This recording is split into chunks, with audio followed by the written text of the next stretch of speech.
Welcome back to the United Pubcast for the latest instalment in the Mason Greenwood saga. But Larry, I say the latest instalment, it could very well and probably should be the last instalment because we do have a definitive answer. Manchester United have made a U-turn. Oh no!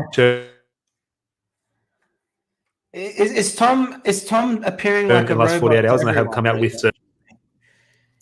I'm going here, my back now. A lot. You're freezing a lot, mate.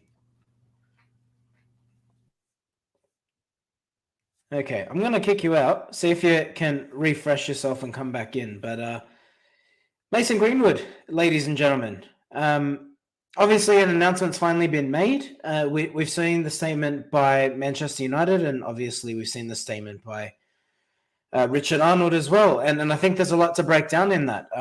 The Manchester United statement was kind of stock standard. I'm going to try and bring Tom back in. Tom, I was just saying that. Okay, yeah, you're moving now, which is good. You were moving as quickly as the investigation into Mason Greenwood was moving at one point.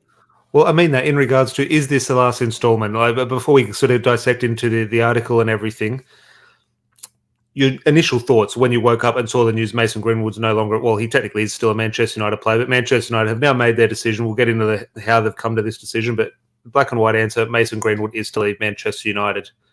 Just your initial reaction to that specific bit of news. Correct. It's a correct decision. It's a correct decision. I have some concerns still about everything. We'll get into the statements. I want to keep them separate. But in terms of Mason Greenwood, look, it's the right decision around how United got there. The statements that then come then after, I've got a lot to say about that. But to answer your question, it's the right decision. Talent. He's a talented player, and that's the only reason why we're still here debating it. If he wasn't a talented player, I think this would have been an outcome would have been met a lot sooner. I maintain everything I've said in terms of legal requirements. I don't think United would have had a strong grounds to terminate his contract, and I think that's why that's not happening. And I think that would happen whether it was a lesser player or a bigger player. But I think the right outcome has eventuated due to fan outrage. And can we say, though, I know we'll get into the statements, just some credit or a lot of credit needs to go to Adam Crafton from The Athletic. Yeah. Because I think if he didn't bring this story to light, if he didn't break the story that surrounded Manchester United's statement last week, I think you and I would be having a very different conversation about Mason Greenwood today. Well, I think that ties into a lot of what Richard Arnold says, both the club statement, but also Richard Arnold's sort of personal letter to the fans and sort of how we see through some of the things that he was trying to allude to and sort of how we react to what are facts, what's fiction, what's sort of put out there in terms of the benefit of both club and players. So we'll dissect that at all. I see a lot of people in the chat, so I do appreciate everyone's. But we won't get to all the comments. Obviously, there's a lot flying in there, but I would much appreciate it. We'll get to the comments as best we can as the discussion does flow. But on the club statement, in regards to where do you want to start? We'll start the club statement and then we'll go into the Richard Arnold thing because I think the Richard Arnold one is. Look, he's put his name and face to it. It's his decision, and he's the one who's going to live and die by the sword. And I'm just thinking I've got one or two sort of holes to pick with that statement. And while we're sitting here with so much clarity, Larry, in regards to, okay, we'll finally have an answer. Mason Greenwood isn't to continue at Manchester United. After the statements from both the club and Richard Arnold, I have more questions than answers now. So while we have an answer, we've got 10 times more questions, which just should not be the case in a situation like this. There should have been a line drawn under the situation, and we're simply almost in a worse position. And I think the club, I use the club / Richard Arnold, have a lot to answer for, especially in terms of their language and what they have tried to achieve with this letter to the fans. Yeah, let's start on the club statement. Really poor. Really poor. I have to be honest with you, Tom. Now, granted, I read this at 1:30 in the morning, so I was half asleep. In saying that, when you read... If you read Richard Arnold's statement first, you wouldn't have known what the decision was. I'm serious. If you read Richard Arnold's statement before you read Manchester United's statement, you wouldn't know what the position was. Is Mason Greenwood staying? Is he leaving? You'd have no clue. So that's the problem with Richard Arnold, and we'll get into his. But in terms of this statement that you brought up here, this paragraph pisses me off. Based on the evidence available to us, we've concluded that the material posted online did not provide a full picture and that Mason Greenwood did not commit the offences in respect of which he was originally charged. That said, as Mason publicly acknowledged today, he has made mistakes which he is taking responsibility for. You know what I read that as? I punched her, but I didn't rape her. I tried to coerce her into sexual intercourse, but she agreed to it in the end, so it's not rape. That's what reading that sounds like. It's hard in regards to Manchester United in terms of this statement. What it tells me in regards, and we get into the specifics of what actually happened, and like we've always said, it's between those two. Those two are the ones we know. We have the evidence that we have, and now that they're putting out that there's different evidence. Do I need more evidence? Potentially not in regards to what I heard in that audio tape, but Mason Greenwood, the situation the club are in now in regards to, they have tried to paint a picture where Mason Greenwood is innocent. Now, if Mason Greenwood was innocent, he'd be back playing for Manchester United. If Manchester United, they've obviously found something they're not happy with, they've said, yeah, got to have your career elsewhere. Because if he was innocent... Can I correct you there for a moment? I don't mean to interrupt you, but I think I should interrupt you here because I think the club did think he was innocent or thought he was a level of innocent, and that's why they planned to bring him back. It's clear. If you read the statement in full, it's almost like we're comfortable with him. It's actually you guys, the fans, have decided you don't want him, and that's why he's leaving. That's really what it reads. I think this is Al brings a point up here, and this is everyone's obviously entitled to opinion, but this is where it gets a little bit tricky, where he says the family of the girl said he was innocent. The father's behaviour in this, especially from the start, has been just weird. And in terms of Manchester United's internal investigation in regards to talking to Mason Greenwood, talking to the victim, talking to the victim's family, they were all on the same page now in regards to their family. They get married, they've got a child, they want a career Mason Greenwood wants a career at Manchester United, the victim wants Mason Greenwood to continue at Manchester United, and the victim's family obviously wants a career at Manchester United. So in terms of this internal investigation, which was separate from the police investigation, they're going to tell Manchester United what Manchester United want to hear and what sort of benefits Mason Greenwood and the victim in terms of course, they're going to come out and say, no, he didn't do it because they want the career at Manchester United. Now, what Manchester United and the police have found over the course of the time is obviously that something has occurred, and Manchester United have made the decision, well, he's not completely innocent. So, because there's a situation, let's say he's completely innocent, he's publicly denying the charges, the victim is saying nothing happened. Why isn't Mason Greenwood taking Manchester United to court tomorrow morning? I think, okay, there's the statement and then what I suspect has happened. Now, what I suspect has happened is, I think Richard Arnold was completely prepared in terms of what Adam Crafton broke.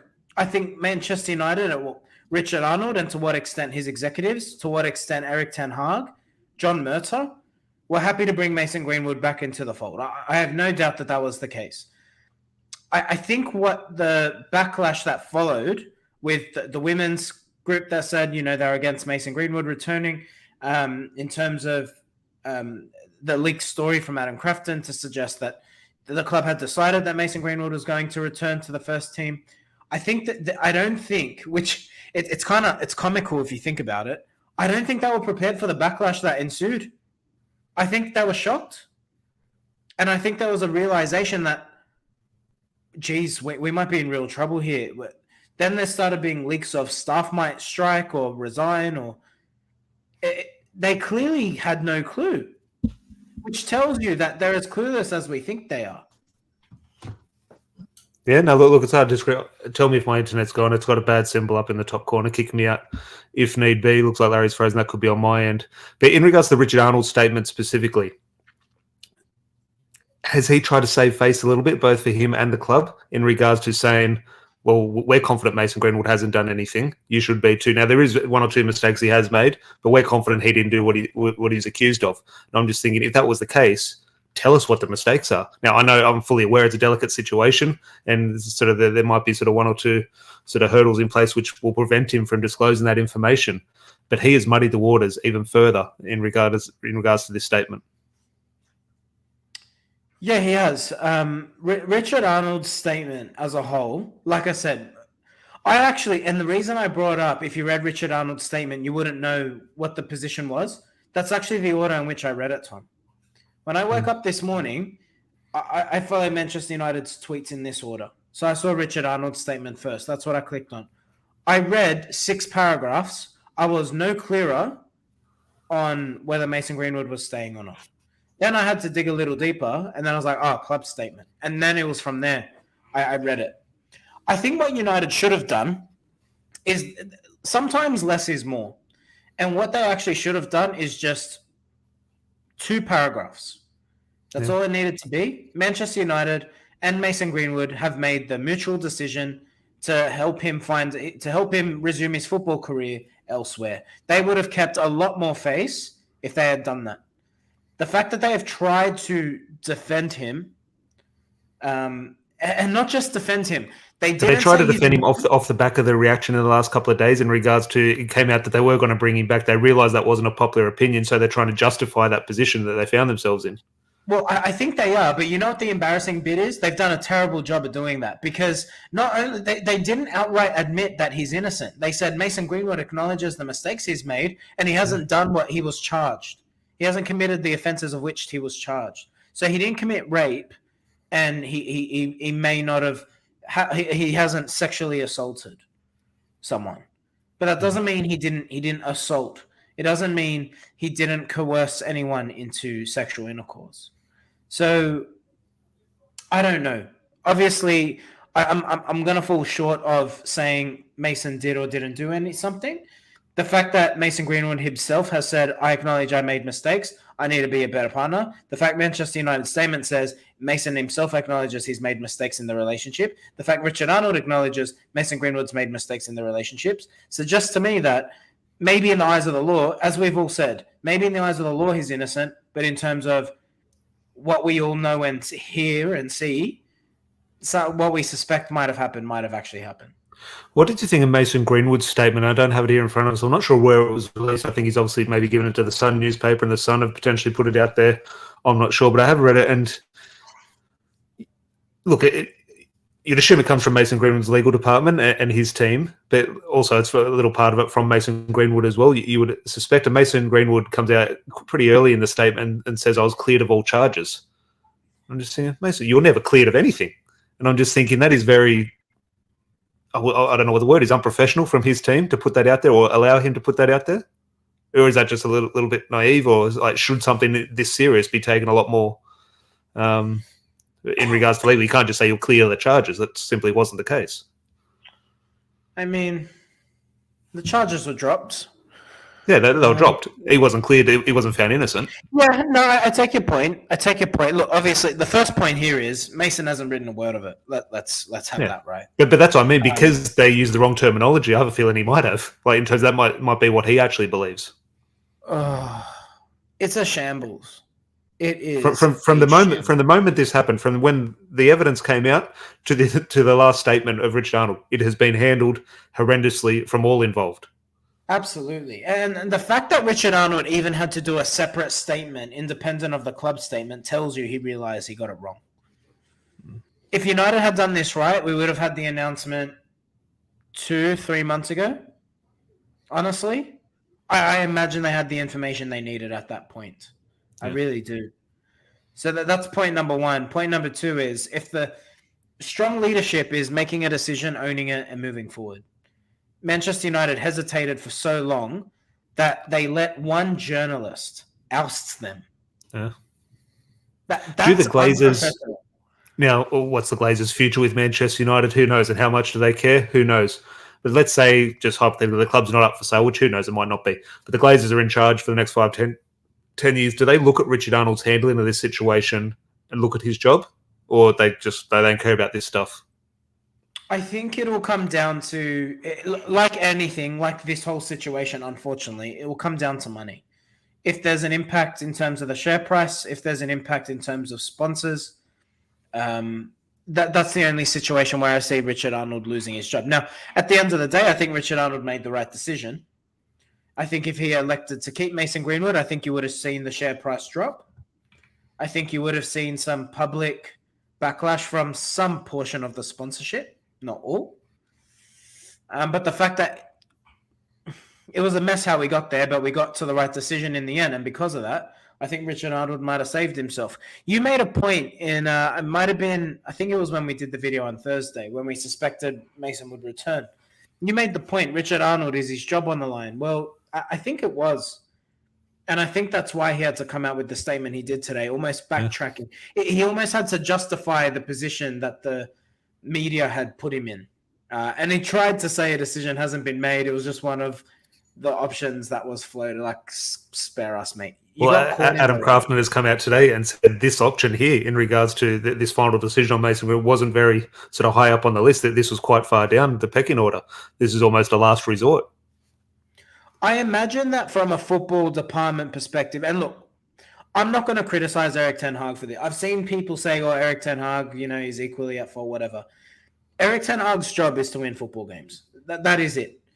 If Eric Ten Hag thinks he's a nice lad and he thinks he'll get along with his teammates and he can get football out of him, as far as Eric Ten Hag is concerned, that's his job. Until I hear it from Eric Ten Hag that he wanted Mason Greenwood back, in my cynical opinion, it was the club. And again, he might have wanted Mason Greenwood back. But if I'm putting my cynic hat on, I think it is the club saying, look, even the manager wants him. So that sort of softens the transition. I actually think Ten Hag wanted him. Yeah. There was a comment that Ten Hag made during the US tour where he specifically spoke about Mason Greenwood as a great goal scorer or something to that effect, didn't he? No, see, as a footballer, there's no doubt. I just think, look, managers make mistakes. I think Ten Hag would have been an idiot to bring him back, and I love Eric Ten Hag. Eric Ten Hag doesn't strike me as an idiot. He strikes me as a very intelligent person who thinks out everything he says. It would have been a detriment to bring Mason Greenwood back. I don't think it would have helped the team. He didn't view it that way. Yeah, but I think he should have. I think he was wrong to not view it that way. Yeah, managers make mistakes. Right, and I might be wrong. I think he saw it as, gee, Garnacho can't score goals, Anthony can't score goals, Marcus Rashford can't play striker, but Mason Greenwood knows how to score. I think that's what Eric Ten Hag was looking at. Oh, no, look, as the player, I'm fully aware Eric Ten Hag would have sort of welcomed the player back, but I think he would have been wrong in sort of welcoming that distraction. He tried to get rid of Ronaldo's distraction. He's trying to get rid of Harry Maguire's distraction. He's trying to get rid of the David De Gea debate. I think welcoming the Mason Greenwood.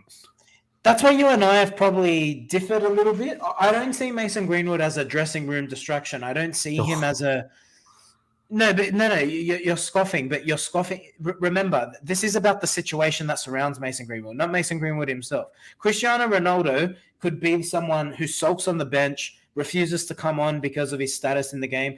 Mason Greenwood's not going to do those things. He's a 21-year-old boy who still needs to earn his stripes in the game.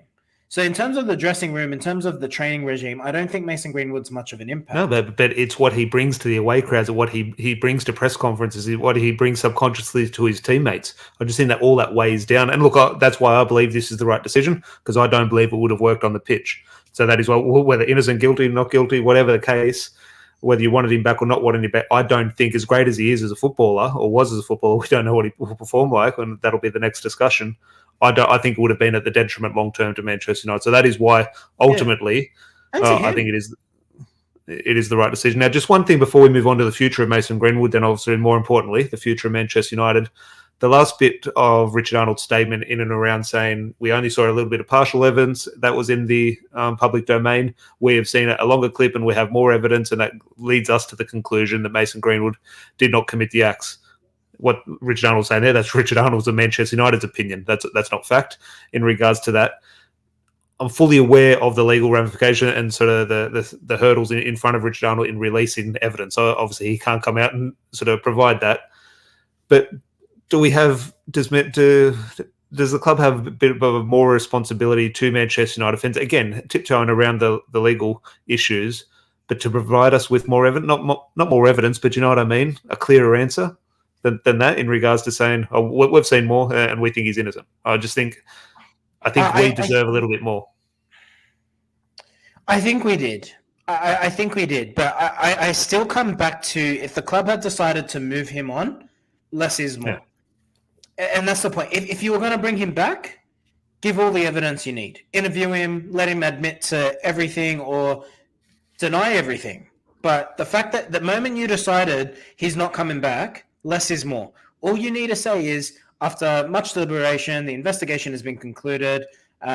We have ultimately, in consultation with Mason Greenwood and his team, we have mutually decided to part ways. That's all it needed to be. They've actually put their foot in their mouth trying to half protect him, half defend him. Now, there's another side of this, and I'm trying to, I always, as you know, I like to always weigh up all avenues. And I think one scenario here is, are they trying to maintain the commercial value of the player? Does he go out on loan?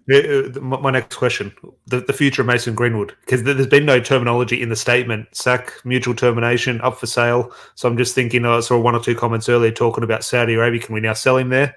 But after that statement where he confirming he's leaving, no club's going to come in with a transfer fee. We're saying if you're leaving, we'll have him for free. So I'm just thinking, who knows what the actual... He's got years left on his deal. I think... So has he been let go of his contract, or do you think that United will? His contract's not terminated. So what I suspect is he'll go on loan. I suspect they'll go on loan, see what type of footballer he is, and then see what transfer fee they can extract out of him next season.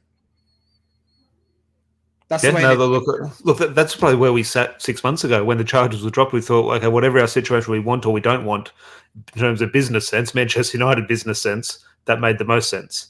Well, and I think that's the way it'll go. Because he's such an unknown commodity at the moment, like you can't put a price on him. He honestly could go from anything from 5 million to 60 million. I don't know, but I think sending him on loan's the right deal. And look, at the end of the day, he is an asset for Manchester United. If he can go on loan and score 30 goals, set your price. Yeah, look, it is a tricky one, and we'll start to wrap up the Greenwood stuff. Let's make a prediction. Where do you think he ends up? No one in England touches him. I'll be shocked. I'm willing to put it. Would have stayed at Manchester United, I think. Yeah. So he doesn't stay in England. One or two championship clubs, apparently, potentially. That's not going to happen. I don't know, take your pick around Europe. But that's why I was talking, and maybe, I don't know if it's tongue-in-cheek earlier. I think someone brought up Saudi Arabia in the chat in regards to potentially taking advantage of the money that's sort of given to other clubs. I'm just thinking, is that something? Let's not get into a political debate in regards to laws and everything and sort of cultures, but in regards to Manchester United taking advantage of getting as much money as possible, Saudi Arabia is an avenue we sort of haven't been sort of linked to. There's obviously clubs in Italy, one or two interested, which were sort of heavily interested back sort of when the charges were dropped, when we're looking at potential destinations. Turkey's always going to be a destination for one or two players to re-spark their career. You see, going over from England. So I don't know. My guess, just a gut feeling, would be Turkey. I don't know why. I just see in terms of a Galatasaray or Fenerbahce, I could see that potentially happening. Not that they've been linked, but I could see that. Italy are the strongest link at the moment, but I couldn't tell you. My gut feeling is Italy as well. Don't know why. Atalanta might need a striker. They just sold one our way. I could see that. Well, that made sense. When Højlund was coming in, we're saying, okay, just make the deal happen. Yeah, there's an existing relationship with Inter. Obviously, Lukaku isn't staying there. There might be a need for a striker there. I could see him going to an Italian club. And I tell you what, he won't go to a small club. He's so talented that despite everything, he'll still go to a club of note. It'll be interesting. Impact, I don't. He has this. Let's talk about the footballer for a moment, because it's been a while since anyone's watched him play.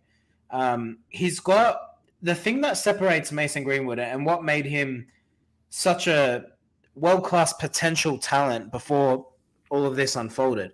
He's got this ability to strike a ball in full stride. And what I mean by that is most strikers will shape their body before they shoot. Mason Greenwood had this knack of he could be jogging at you and then he just hits it first time. So as a goalkeeper, it's very hard to prepare for. And as a defender, it's hard to anticipate. And I don't think you lose that. I think you've either got that or you don't. Yeah. And I think Mason Greenwood will still have it.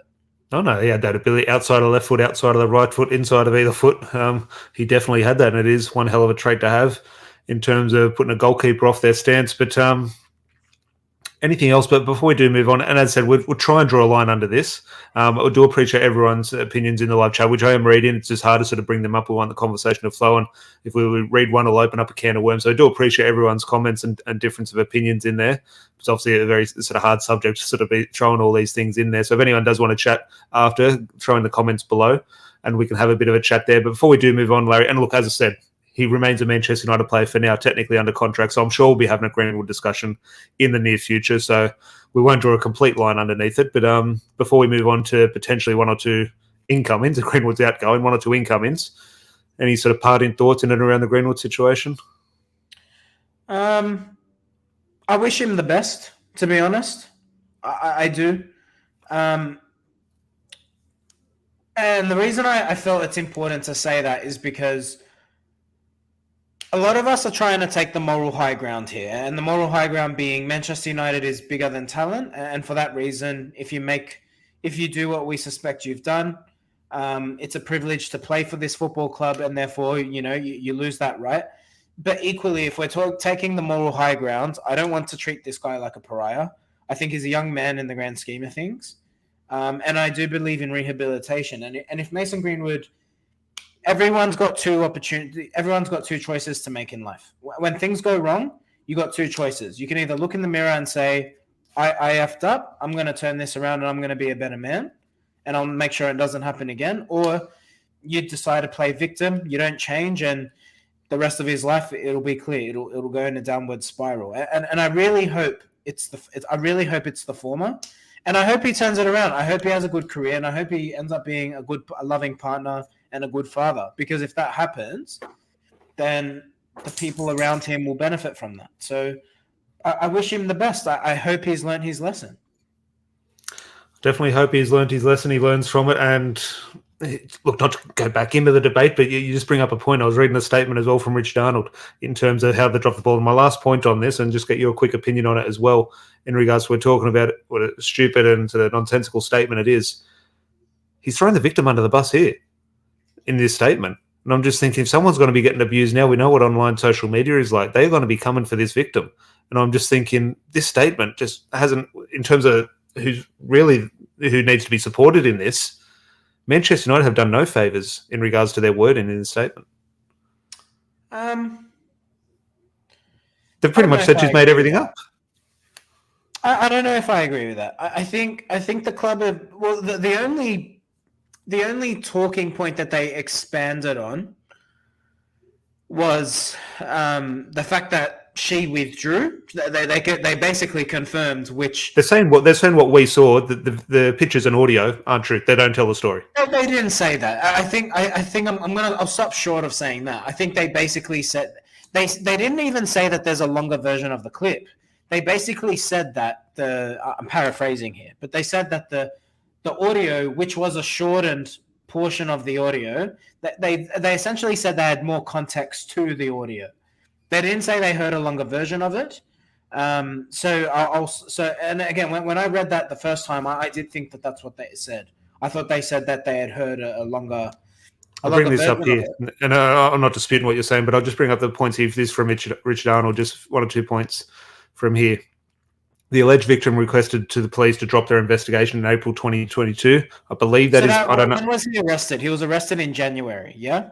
So 3 months after he was arrested, she's requested that they drop the investigation. Where is the timeline? And I don't have the facts in front of me in regards to when did she fall pregnant and Mason Greenwood was sort of rearrested for breaking those bail conditions? All right. Well, when did he? Well, I've got. Hold on. Well, how old's the baby? Maybe we can work backwards. Well, yes. I'm an investigator here. Okay, so Mason Greenwood, he posted the birth of their child on the 14th of July. So if we go back 9 months, that would have been September last year. Okay. But shows Richard. This is again Richard Arnold's statement. We were provided with alternative explanations for the audio recording, which was a short excerpt from a much longer recording, and for the images posted online. The alleged victim's family participated. The way the father behaved, I don't want to hear anything from that father in regards to the way sort of he treated her daughter. 2 days after it happened, he made the strangest comments you could ever hear of an alleged victim's father.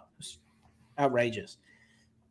Yeah, look, no doubt. And look, again, unfortunately, this doesn't draw a line under it. He's still a Manchester United player. We're still going to have many issues that do arise. And unfortunately, in regards to him and his family, in regards to the victim and their young child now, the unfortunate situation that's going to arise now is Manchester United, or not Manchester United, so journalists around the country are going to be knocking on their door first thing Monday morning, asking, what's the other evidence? What happened? And I think they're going to be knocking on Manchester United players' doors. Can you get to the bottom of what happened with Mason Greenwood sort of thing?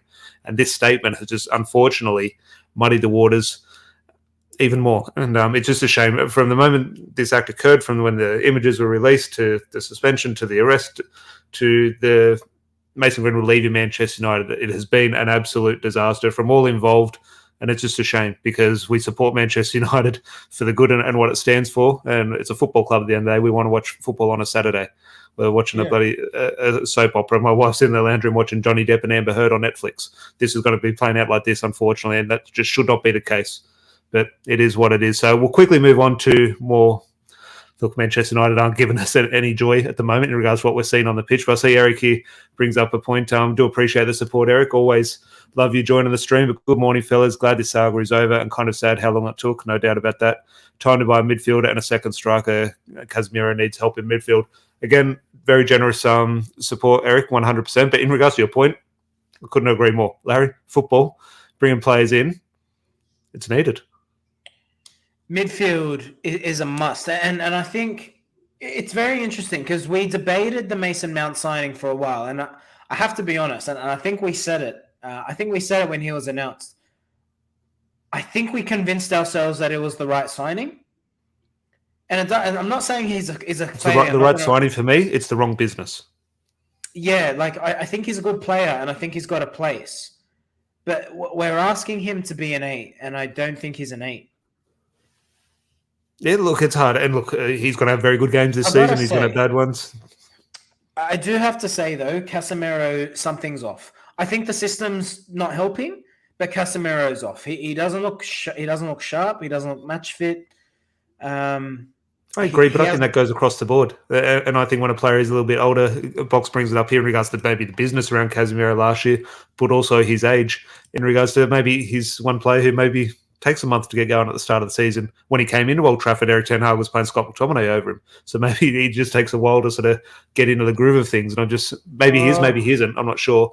But I'm stopping short of saying Casemiro's. I know you're not saying this, but in terms of a lot of the narrative around him. Legs. I hate that term. It pisses me off. Maybe because I'm 29 and I'm getting worried that I'm going to fall into that category. Well, we are losing our legs, trust me. Well, we can categorically say it for us, no doubt. Casemiro, who's professional, he has a little bit more respect to his name. But in and around midfield, obviously, Amrabat is linked. There is one or two Italian journalists potentially saying the deal is not done, but agreed. I'm sure they've been saying that for a month or two. Until we hear it from sort of a reliable journalist, it will just be Twitter talk for now. But before we sort of move into potentially that front three and sort of how we can address that in regards to maybe, obviously, we've got a Greenwood-sized hole there now. We'll ask. Just drop Anthony. Well, we'll get into the front third. In midfield, the two names at the moment is Amrabat and Gravenberch. Now, I know Gravenberch is not wanted from Bayern Munich, and I understand, okay, when that happens, you think, well, should we be going in for that player? From what I have seen of him, and a lot of it is unfortunately just YouTube scouting, this is not my sort of go into the Mason Mount mold in regards to, okay, good player, is he what's needed? I'm not sure if it's what he's needed in our midfield. Maybe he is, maybe he isn't. As a player, Gravenberch, I like him. For me, he's how I like to see a footballer play. Oh, I think he's absolutely brilliant. Is that good enough for Manchester United, what we need? I'm not sure. Maybe not. Eric Ten Hag would have the answer to that. But as a player, in regards to just the visual, you talk about the eye test, for me, he's brilliant. Mate, he's as easy on the eye as the new Barbie is. What's her name? Something Monk. I'm having a mind blank. What's her name? I don't want to admit to knowing this, but I do know. Margot Robbie. Oh, Margot Robbie. Oh. She's in Wolf of Wall Street, you should know. Yes, I know. That's the thing. I know her, but the name was eluding me. That's where I know her from. I don't know her from Barbie. As easy on the eye as Margot Robbie is, right? In terms of the way he plays football. I think Gravenberch would be perfect for Manchester United. Saw a chunk of him at Ajax when they went through. Obviously they went through in the Champions League that year. But he's a young player. Hasn't worked out for him at Bayern. But I think he's a good player. He's physical, good size. Like he's a big body. And I think Casemiro needs that. I think Casemiro needs that body who can just offer a little bit of legs, and it's not just legs. I think Mason Mount offers you legs, but Mason Mount, like I said, doesn't have and it's not a knock on him because he's not an 8. I bet if you asked him, have you played 8 at any point in your career, it's going to be a very limited amount. And now you're asking him to do it for Manchester United. I think you need someone who understands what it is to play in that position. United are setting up very high, very high. We've changed tactics from last season. I think that's a key point here. United are not playing the same way. we absolutely had two pivots sitting there. That's why even when Eriksson was there, now I know Eriksson obviously defensively is not perfect, but when Eriksson sat next to Casemiro, it was still a body sitting in a deep part of the football pitch. That's not happening at the moment. It's Mason Mount and Bruno all the way up here, and Casemiro is being left to defend a lot of space. And is that just United thing? I want to get in that. Dion brings a point around Eric Ten Hag, and we'll talk about Eric Ten Hag's sort of impact on this team. But if you look at what's the other teams, I don't want to just focus on just Liverpool and Manchester City because I don't want to say Liverpool are better than us, but in regards to recent history, have been better. You look how their midfields are lining up at the moment. They're doing the same thing. They're just Liverpool are lining up with no defensive midfielder. They're just playing three midfield and saying go for it. I'm just saying I'm not saying that's the answer, but in regards to the way football follows these trends, and we have seen what Manchester City have done, is it almost the way the top managers think the game is going? And in 6 months' time, we're going to be looking at this sort of system and think, yeah, this is the way we should be playing. Where now, in terms of the question marks, we're thinking it's the wrong way. The problem is when you deploy a new system, it's always going to take time. And unfortunately for Manchester United, they don't have enough time on the training pitch to get this perfect. So it's being trialed out in football matches, competitive football matches. Yeah. And the result of that is Mason Mount can win the ball high up the pitch, and Marcus Rashford can get a header and miss, and Bruno can get a headed opportunity and miss, and Anthony can get an opportunity and hit the post. And if any of those goals go in, Manchester United are 1-0 up, and we're talking about a very different assessment of the football game. But unfortunately, in both matches, the wide players, Garnacho and Anthony, no end product whatsoever. Rashford's been off it. Bruno obviously, didn't cover himself in glory with that header. Still trying to figure out how he missed, to be honest. Yeah, exactly. It was comical. And because he's a much better player than that. But that's the point. I think that it's honestly fine margins. If United score any of those opportunities, you set up differently. And I think Spurs changed in the second half. They adapted. They attacked United's weaknesses. James Maddison got involved. He exploited the space in behind Casemiro, and the game went the way the game went. But if we can finish, maybe it's a bit different. I'm certain. Look, I think that it's been over the top. I do imagine that in the next 2-3 weeks, United will be in a good position. We are at risk of falling behind already. And I think we all expected a title challenge this year. Doesn't mean we have to finish second, but you want to be in and around. And if you're already dropping points, it doesn't really leave you the opportunity to do that. I agree that's the feeling, but other teams drop points. And I know you're not suggesting that, but teams drop points. We're going to win games in the future. Other teams are going to drop points. That is the way, and it's sort of like referee decision. It evens itself over time. Last season, we lost the first two games. Who would have thought we would be finishing third, talking around a potential title challenge in and around December and win a trophy? And potentially a double if we turned up at Wembley against Manchester City. So definite questions, definite concerns. But yeah, I have a little bit of faith that we'll be all right. But last point here, Larry, Dion brings up, and I think it's more in regards to potential the incomings and a transfer debate. But he brings a point up here, are we giving too much power to Eric Ten Hag? It's interesting because I think the manager should have full control. So I think you can't give enough power to the manager. I think he needs complete control. But in the modern game, it's very interesting in regards to managers chop and change every couple of years. The lifespan of a manager is extremely short. So in regards to the club's football department, whether it be John Murtagh, whoever, Darren Fletcher, should they be potentially having more of a say in regards to we do see these targets, and what's common with every target linked with Manchester United? They all have a relationship with Eric Ten Hag. So I'm just thinking, let's draw up a hypothetical where Eric Ten Hag brings all these players in, which he's brought a few in now. Things don't go well. Eric Ten Hag leaves. Then we're filled with a squad of Eric Ten Hag players who the new manager doesn't want. So I'm just thinking, I believe the manager should have full control because it's his team. But then you also look at, well, if it doesn't go right, what position are we in? And that is what the football department has to sort of have in the back of their minds when they're doing these deals. Yeah, it's true. I do admit that I am a little bit worried that this isn't top scouting and that it is very much Eric Ten Hag choosing what he wants, players he's played with before. Where's that weakness? Is that Eric Ten Hag seeing a weakness with the club and doing things on his own, or is Eric Ten Hag not placing trust where he should? If any of us were in Eric Ten Hag's positions, you push to get what you want as much as you want. It's human nature. The more control we have, the more comfortable we feel. But I think it's poor from the club because when it goes wrong, But then we've got to sit here and say they're not buying Erik ten Hag's players what he wants. Yeah, look, I think there's a balancing act, and the point being that if look, I'm hopeful. I think it will go right with Ten Hag. That's a key point here. But I just think that you need to, and this is why a director of football appointment was really important. Your vision of what you envision your football club to be, your ethos, your identity as a football club, that should never change regardless of who the manager is. So you should know if it's not Erik ten Hag, Manchester United should already have a list and say, if, God forbid, if Erik ten Hag was struck by lightning tomorrow, we know what manager we'd bring in because we know what type of football we'd like to play. And this manager will replicate something that resembles something similar to what Erik ten Hag does. And then you recruit the type of players that can do that job. Now, maybe they are doing that.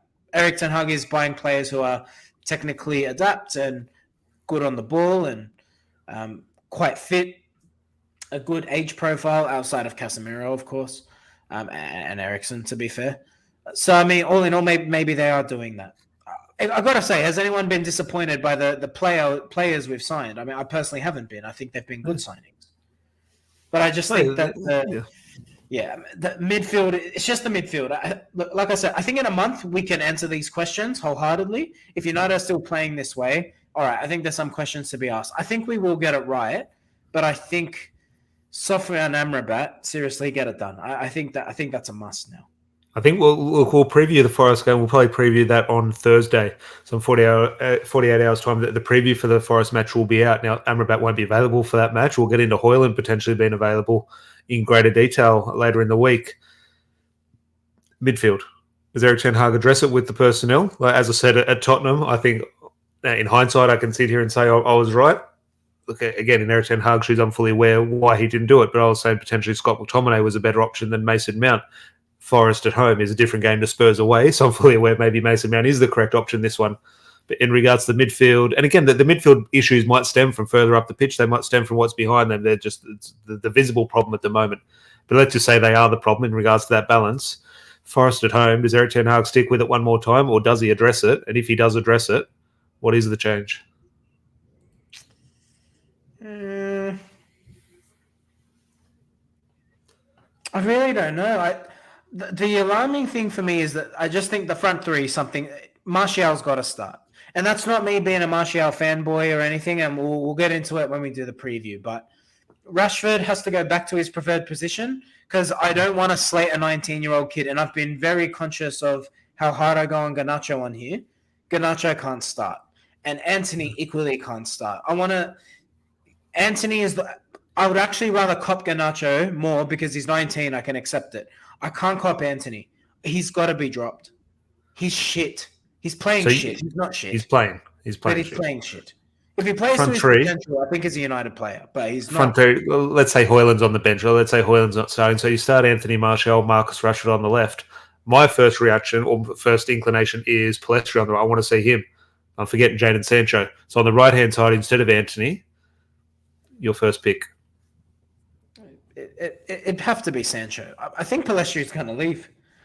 Yeah, well, that's potentially. I'll just saw before we went on air, potentially Sheffield United on loan. Well, that sounds a bit.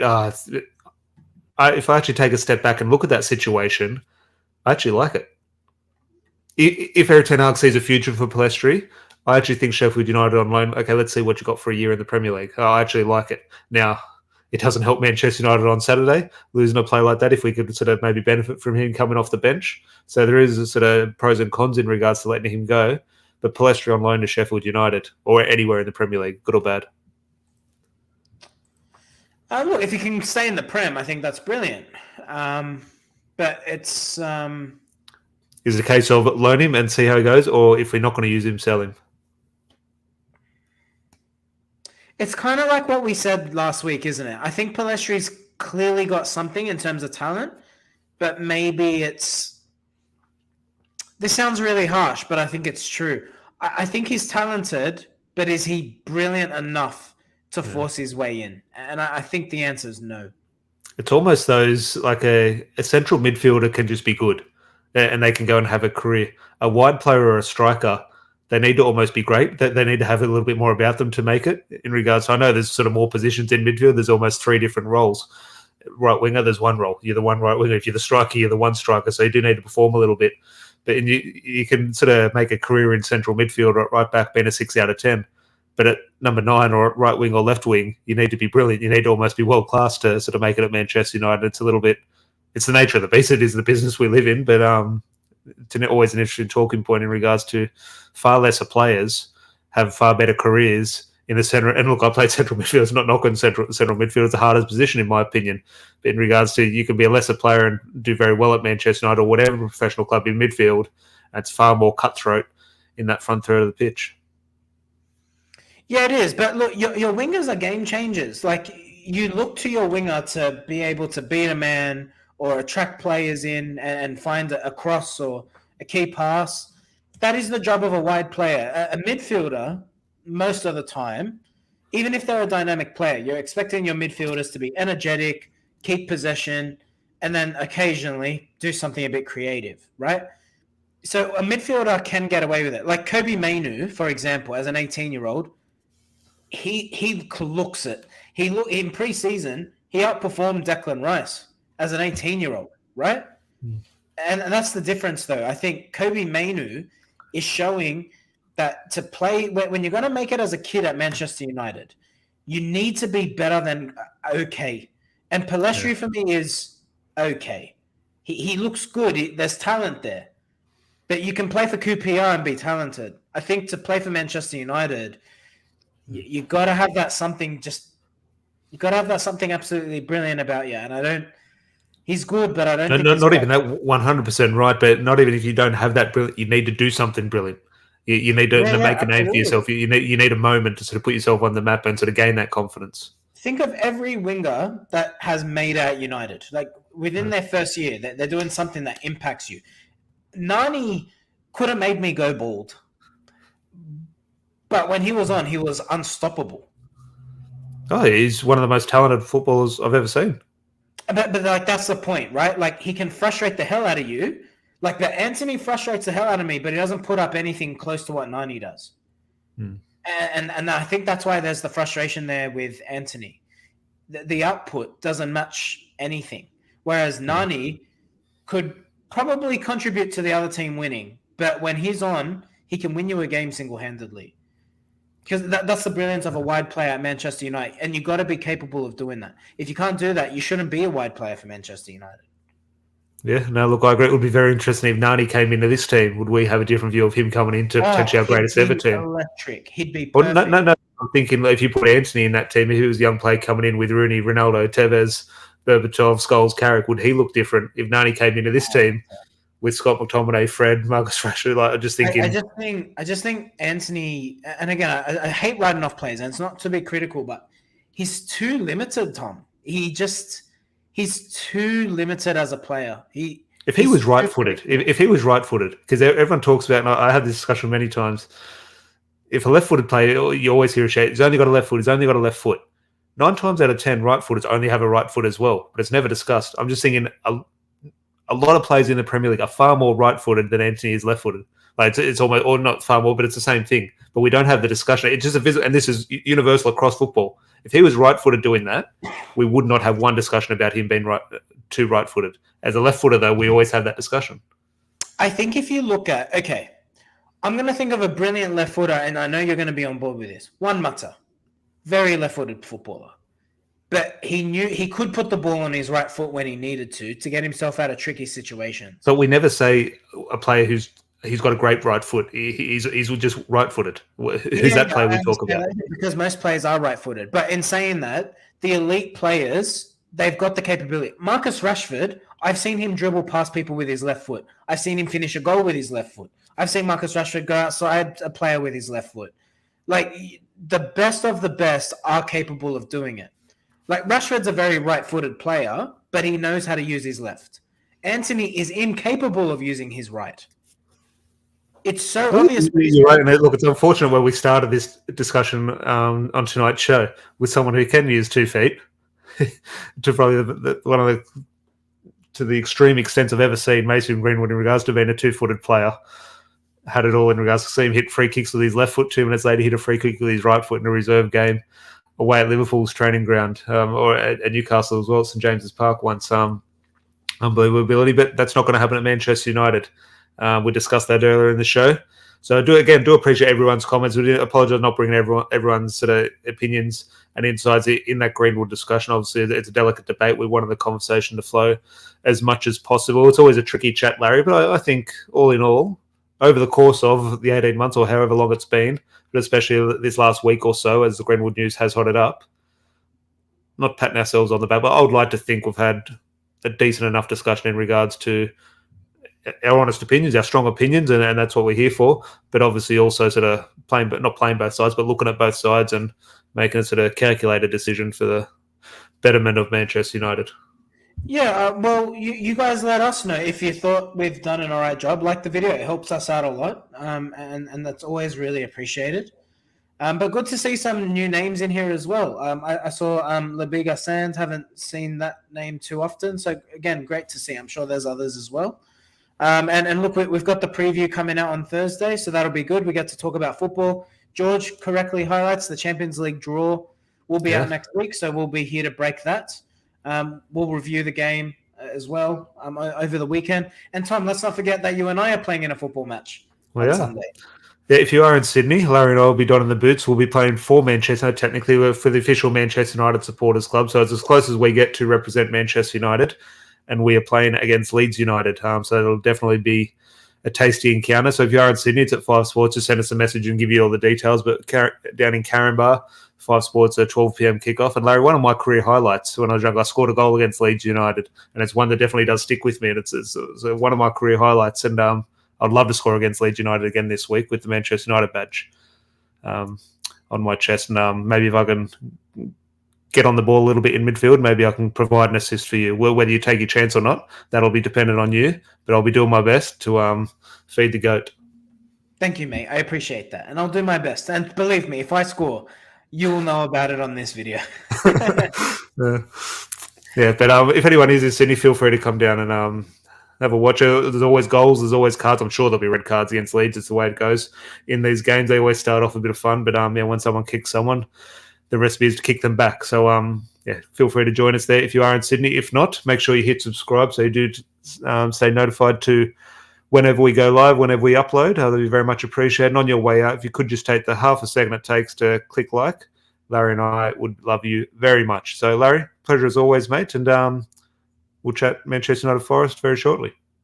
Look forward to it, mate. Cheers. Cheers, mate.